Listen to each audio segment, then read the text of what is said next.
aussi Jean-Marc Thénault, je m'occupe de l'écomusée de la Sainte-Baume depuis déjà pas mal d'années. Et nous faisons partie d'une fédération d'écomusées. Et cette fédération donc, a des relations évidemment avec le ministère de la Culture. L'action des écomusées actuellement sur 3 ans va être basée sur la transition écologique. Alors la transition écologique vue du côté des musées.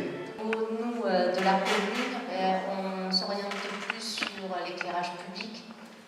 Au niveau de l'éclairage, on s'oriente vers tout ce qui est économie d'énergie.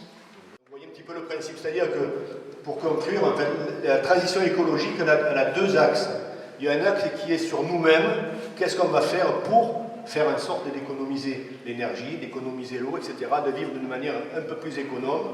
Et après, là, le deuxième axe, qui est l'axe beaucoup plus global des décideurs politiques, etc., au niveau des problèmes du CO2, du nombre d'avions qui volent, etc. Donc, vous voyez, c'est un problème complexe, mais sur lequel on a souhaité s'attaquer au niveau des écomusées. Je vous remercie mes amis de l'Opéra de Marseille, qui ont tous un brillant parcours avant qu'on se retrouve à l'orchestre.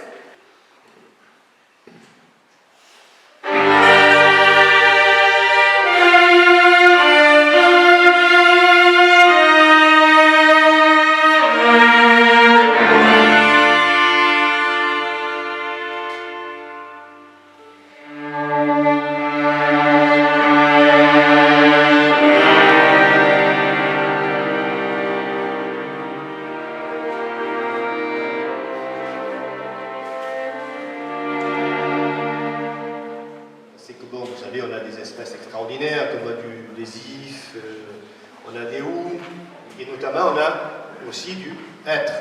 Parce qu'en fait, le hêtre de la Sainte-Baume, c'est une plante qui est maintenant très courue au niveau de l'Office des forêts, dans la mesure où il va être réimplanté dans les parties nord de la France, puisqu'en fait, il serait capable de résister davantage à la sécheresse que les autres hêtres des régions plus